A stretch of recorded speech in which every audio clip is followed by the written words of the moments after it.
back then, you know, I was a huge, even to this day, I'm not gonna say back then, I was a huge Rick James fan. When I was in the Navy, I had all of his joints. I used to be in the mirror singing his records. I used to be able to do a pretty good Rick James. So I used to sing Mary Jane. I mean, he's the only person that I actually paid to go to his concert. You know what I'm saying? Because back then we used to bum rush concerts. I don't know if they still do that, but we used to come with like 50 guys and bum rush, just rush the door. Maybe they would catch 2 or 3, but the other 30 or the other 30-something guys would get in, and I was always one. We would get in. You know what I mean? I mean the Nassau Coliseum. I remember one time the Nassau Coliseum has these giant plate glass windows going all the way around it. I remember this big buff guy named Sabu picked up a garbage can, just broke one of those shits, and niggas ran through the glass before it could even break all the way. You know what I'm saying? Got shredded. You know, to get in to see Earth, Wind, and Fire, man, it was off the hook back then. I'll never forget the first night I met him. You know, that's the first person that I would say out of all the celebrities that I met that I was starstruck. And I remember we got in a limo, and he started kicking it, and he was mad niggerish, man, which was, you know, right up my alley. He was buck wild, you know what I'm saying? He was a regular dude, and he had mad pimping styles, mad pimping skills, man. We went to the restaurant. We was in a real high class, Beverly Hills, upscale, posh, whatever you want to call it. And he came in and was talking to the whitest, blondest, blue-eyedest, most purest American apple pie eating white woman, like this. Come here, bitch. I'm Rick James. Licked the whole side of her face, man. What'd she do? She was with it. He boned her after that, man. He boned her after that. It was none of the things you would think would happen if a black man does these, walks up to a white woman and licks the whole side of her face and calls her a bitch. All right? What other wild stuff you seen him do with women? Oh, man. I seen him tell women, pull out their titties. You know what I'm saying? I seen him tell women, order women to serve another man, give him a blowjob. I seen him do it all, man.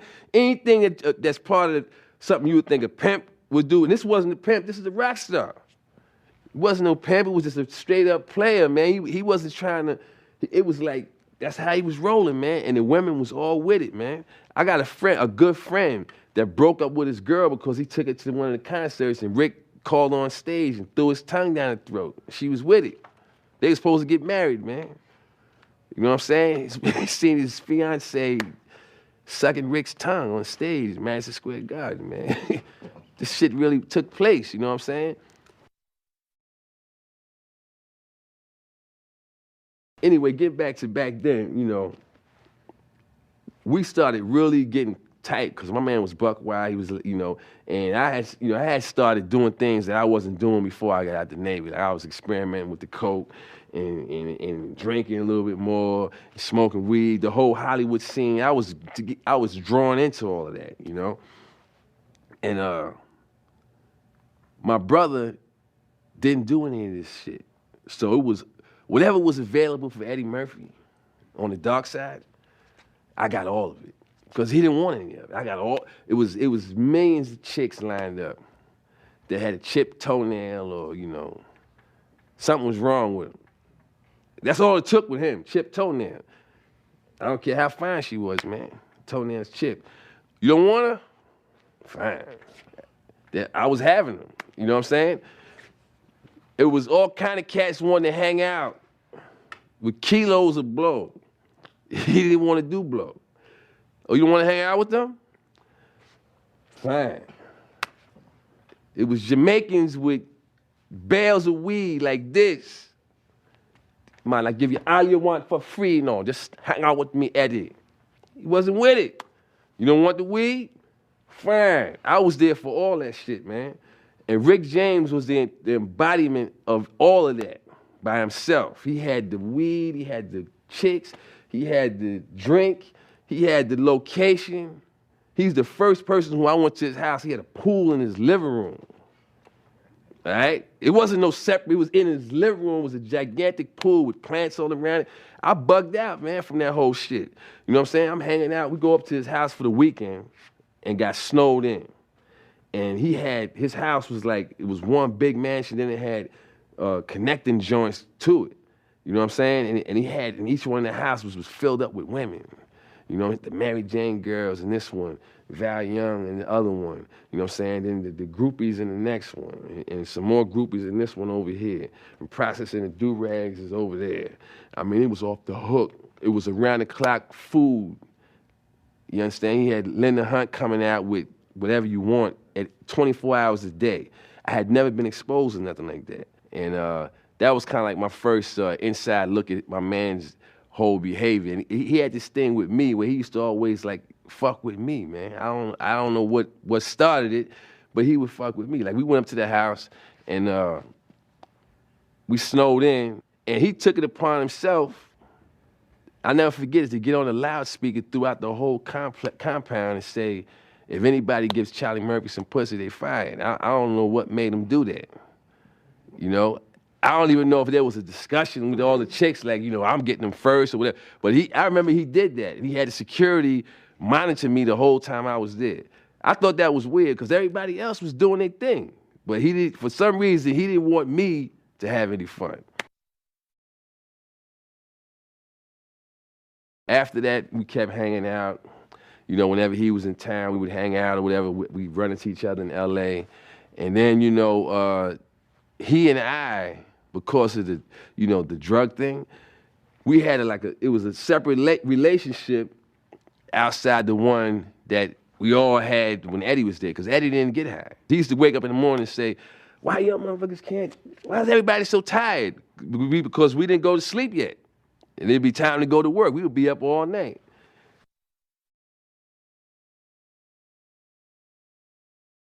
We went to Studio 54.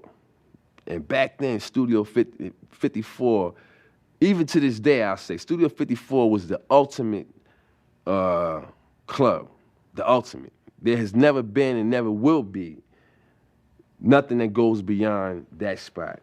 That spot had, you walk in, they had people buck naked with body paint on for their outfit. You know what I'm saying? Now, you be talking to a chick for an hour, and then you realize she's buck naked. You know what I'm saying? You think that she got a dress on that was tight, and you start seeing the hair on the crotch, and this motherfucker's buck naked. You know what I'm saying? And then, you know, everything was going on up in there. Up in the balcony, niggas was doing their thing in the balcony, whatever they want, have sex, get high, you then come back downstairs, start dancing, and go to the bar, start drinking, and they had food in there. It was like a come in and do whatever you want and stay till the sun came up spot. So all of the who's who in show business and then in the business world, they was in there. They was buck wild in it. So he handed me the blunt, we lit it up, started smoking it. I guess that's the peace offering or whatever. You know, we smoking the blunt. And then my man just said, yo, do Charlie Murphy. It's like at least 10 women. It was a lot of women on the bed, man. I mean, blonde hair, brunette, afro, cornbread, it was all there. That's a smorgasbord. That's whatever you want, man. That's whatever you like. It was even an Oriental over there. Now, how many black men you know can say they bone Oriental? Holla. You know what I'm saying? I'm saying that's rare, man. That's rare in America. That's rare in America. I can proudly say I'm a member of that class, man. You know what I'm saying? That, you know, I went there, and it was, you know, all because of Rick James. That's what turned me on to that. You know what I'm saying? I ain't ashamed to admit it. You know what I'm saying? It was a good time, a good thing. Like I told you, I whipped Rick's ass a minimum of 10 times. That's a minimum. That's a bare minimum. It's been more than that. But I'm only going to tell you a couple of the stories because, you know, Rick is so wild and has went so far off the meter. It's shit that I can't even tell you on TV. I mean, you know, for the sake of our friendship, you know what I'm saying? I'm not even going to bring it up. But trust me, he's went there. He has went where it's like, yo, Rick, man, what the fuck is wrong with you, man? You done took this shit too far. And his response is like this. There's no such place. Darkness. Let's go to the abyss, nigga. I'm not with it, man. I don't want to go to the abyss, man. You know what I'm saying? Rick wants to go to the abyss. In fact, he dwells in the abyss. Rick James dwells in the abyss, okay? And he wants company sometimes, you know? And for some reason, he likes to reach out for me. Whenever I'm around, when he wants to go there, he will reach out for me to try to take me to the abyss with him. And I'm not with it, man. I'm not with it.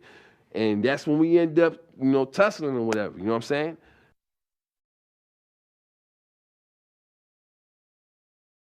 What I really think is that, you know, Rick would be so fucking high when he was doing a lot of these things that when he received these beatdowns, he probably don't even remember getting them. That's the only thing I could come up with. For you to keep doing the same thing, get an ass whipping, come back, go there again, get another ass whipping. But the one thing that you had in common in all of those ass whippings was you was fucked up.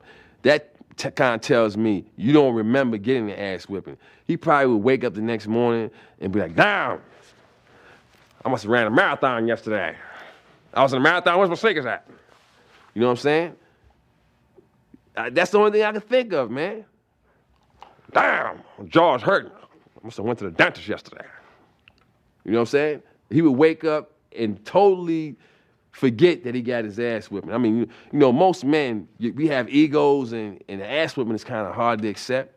So he probably was in denial and, you know, blacked it out and came up with his own excuse for his soreness the following day. The reason he was going to a chiropractor or whatever, you know, I must have fell off a horse.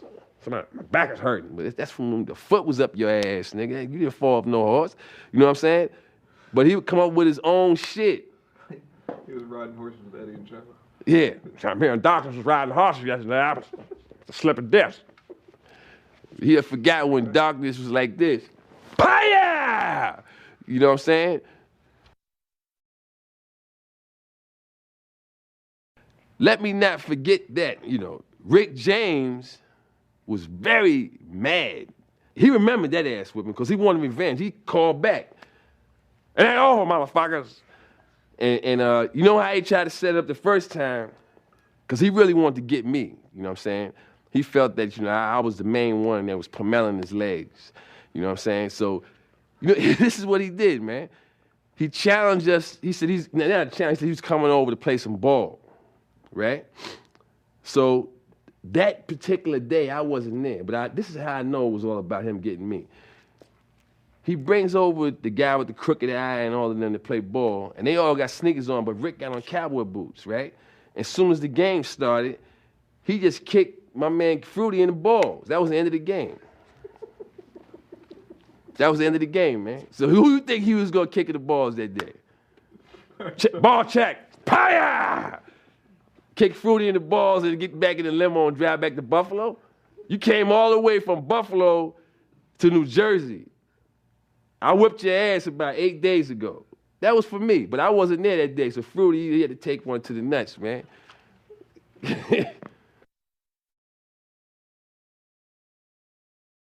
And you know what? I know he probably went home and felt that he was victorious that day, but the reality of the whole thing is Fruity has 2 children today, so you weren't that victorious, okay? Still friends, man. How are you still friends with him? We still see each other on a regular. Whenever I go to California, you know, Rick James is like a family friend. He knows my moms, he knows my brother, he knew my pops before he passed. He knows my kids. I know a couple of his kids. I know his sister. I know his brother. I met his mother before she passed. I know, you know, we know each other, man. This is just some kooky shit that went on in the 80s that looking back on it, it was insanity when it was happening, man. But it was just normal. It was the 80s. It was the time, you know. It just happened, and you know, and now I can look back on it, and it's funny as hell. So why not talk about it? You know what I'm saying? Why not let somebody else laugh? Because I laugh when I think about the shit, because the shit was funny, and it was, you know, it was insanity, and you know, hey, it happened.